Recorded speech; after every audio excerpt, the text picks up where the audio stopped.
Is about a email you might have received if you have a Gmail account. And it's funny that Google automatically filters a class action lawsuit against them as spam, so you might erase it, because it'll automatically erase it eventually. Because of that, people who have been part of the attempt to contact individuals who may be part of this class and can participate have sent it out multiple times because Google keeps calling it spam. Again, this is the reason that they're under scrutiny under antitrust laws. So what is this about? A notification email about a class action lawsuit against Google that leads to a page that's called Google Web App Activity Lawsuit. Unless you use the cell phone for Google and Gmail or any other product, this probably doesn't apply to you. Anyway, it points to a website that, coincidentally, the web browsers and apps produced by Google won't let you load the page. Again, this is the reason you don't allow mega corporations to control an entire ecosystem. First thing you have to look for, if you have a cell phone or any other mobile device or a mobile-enabled piece of operating system, something that is treated like a cell phone, basically most of you, is look for Supplemental Web and App Activity and or Web and App Activity by itself. And then you have Find and Control Your Web App Activity for Android and various other things. But if you look up Supplemental Web and App Activity, which is the subset, you only find out about the class action lawsuit. You also find people, the court-ordered notice that Google is not allowed to interfere with is thrown in the spam folder. If you told Google basically to stop collecting information on you, and they did, you can be part of this class because they went out of their way to ignore their own setting. I know, a lot of you are terribly surprised that a gigantic mega corporation ignored the opt-in or opt-out rule for the billionth time. So anyway, this is Rodriguez versus Google. A groundbreaking judgment, Argentina Supreme Court. Search engines are not liable for unlawful third-party content appearing in the search results. Huh? Google class action, Rodriguez versus Google Alert Center, blah, blah, blah. You're going to find this stuff. But anyway, this was a 2024 statement here. And this one's referring to something that happened in Argentina. Rodriguez versus Google LLC. 4 Google account holders, individual humans, filed a class action lawsuit after filing individual lawsuits probably, that Google accessed their devices and data and app activity data on mobile devices when the activity controls called web and app activity and or subsettings concerning Chrome history and activity from sites, apps, and devices that use Google services were turned off or paused. Now, if you're not aware of it, instead of permanently disabling these things, you can tell it to pause, and that implies that they can turn it back on. Now, for, funsies, we're going to load up here YouTube. I'm going to the YouTube main page, and I'm currently technically logged in because I checked my email. Now, I've typed in this case, Rust search results. Now we're going to go to the main page by manually, in this way, hitting enter and having YouTube load. Now I'm going to show you what happens when you pause your activity. You notice it tries to load things, and then it says, you've told us not to, quote, keep your web activity history. What Google and YouTube are doing right here is they're basically making the website appear to fail, creating fear, uncertainty, and doubt, or FUD, FUD, when you try to use the website. It's a blank page, which doesn't bother me. It loads quicker and I can do my searches anyway. But it won't offer you anything and therefore won't allow anything to percolate to the top unless you turn on your history and it judging what it should show you by monitoring your web activity. monitoring your web and app activity and supplemental web and activity. When you pause it, YouTube and Google inherently insist on punishing you in some way. Now, we're going to go back to this page here. I've typed in WAPTech on the main page. Let's see what happens when I'm not signed in and I hit enter. Do I get the same treatment when I don't have an account? No. Are they monitoring my web activity? Well, no, they're not, because they can't, right? Well, let's try this again. Let's see if it loads at all. I wanted to show you something here. This here is an incognito, very neato private window, right? Right. And it's supposed to keep the website from knowing that you've done something they don't like. Obviously, that's not what's going on here. Let's hit music. Brings up music. Shopping. I don't know why there's a shopping page on YouTube, but let's click the shopping page. Okay, let's hit gaming. See, this brings up a kind of search. Go here, hit enter. I pause my activity on YouTube, and they blank the page.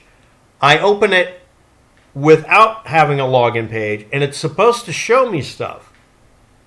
Now, if you're not aware of what I'm getting at here, just like they can be taken to court for ignoring an opt-out, and in this case, on my signed-in account here, as WAPTech here, they're punishing me for opting out, but they at least let me opt out. They let me pause things. Again, they can turn it on if they want to. But here's another thing that they do. They're detecting that I have a, quote, anonymous or private window open, which is signed in, and they're taking the information from my private window and transferring some of the information to leak over to this ostensibly separate page. Before I did that, this page was populated with information. If I hit trending, again, we're asking for trending videos. That's basically the same thing as what it was when you'd hit YouTube originally. A long time ago, they would just show the trending, whatever's trending. They would just show it in a much nicer way than this. Now I'm going to go ahead and test that over here. Do we see any differences? The reason I'm doing this is, what is this company's motivation? If you tell it to stop looking at your web and app activity, supplemental or otherwise, and they don't do it, that's just them ignoring you, because what they want is they want to data mine you. On YouTube, when you tell it stop monitoring me, they have a plausibly deniable excuse for saying, this is the reason we're not showing you anything other than a blank page.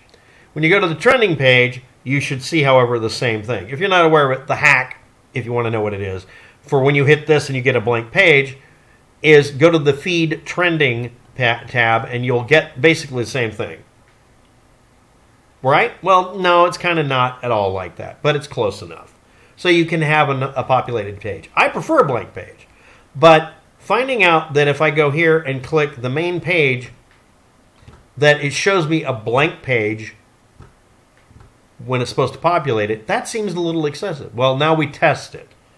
I'm going to show you how to test whether or not you're leaking today from a private window back to the private. That's my assertion here. So we test it.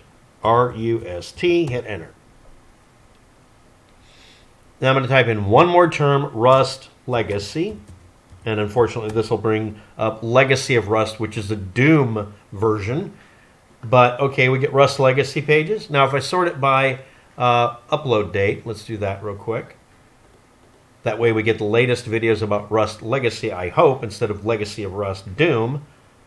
Okay, there it is, Legacy of Rust Doom repeatedly. God damn it. But anyway, today we have some people playing Rust Legacy. Good. Now, I'm going to go ahead and hit that. Let's see if it brings up something to populate the page. Okay, normally it does. So now we have another thing. Obviously, if I'm running a private window, I don't want information leaking from the private window to affect whether or not I'm being stymied and messed with by YouTube, demanding I turn on my search history so that they can use it to exploit it for data mining purposes, etc. If you're not aware of this, Google as a corporation and Alphabet, their parent company, needs your supplemental and or normal web and app activity in every way possible in order to have something they can claim they've sanitized so that they won't leak your information, so they have something to sell. And if they don't get it, they're willing to punish you for it. Or in the case of this court case, Rodriguez versus Google LLC, they were willing to outright ignore that and use the information anyway. They also claim to have a copyright to what you look for and what you have as favorites and what you have as playlists and to your comments. They claim copyrights supposedly for your benefit.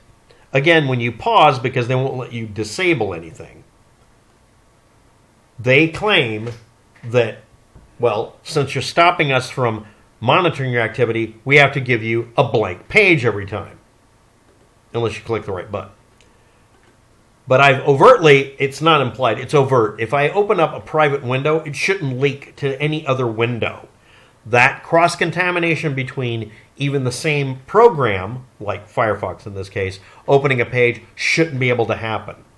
And again, if you haven't watched this channel before, I made sure that it can't leak. So this is literally looking at my IP address, MAC address, every bit of data it can find, and treating me as two different users and contaminating one session, which is a private window, back to the non-private window here. So let's try this. Let's open YouTube in a new extra private window. Does it leak across my other YouTube channel? This is private browsing. Does it leak it? We are checking, waiting, and it does. Is that the nature of Firefox? Or is that Google and YouTube? This is where you get into technicalities that I don't want to go into. Anyway, that's it for today's video. The Rodriguez versus Google LLC court case is actually legitimate. And yeah, this is actually the website that's accepted for it. And it's a court-ordered requirement that Google users be alerted to this class action. And Google declared it spam. So first thing you do is go in and declare it not spam. But really the first thing is you have to find it. So good luck. You'll need it. Class action lawsuit notifications are faked all the time. This one looks fake as hell because Google decided to make it look fake by claiming it was spam. The reason they did it is because it's in their best interest. They're doing self-dealing and they're doing everything possible to get accused of being a violator of antitrust laws. Google is a monopoly and they're going to have to go down. Thanks for watching. Have a good day. Good luck with that.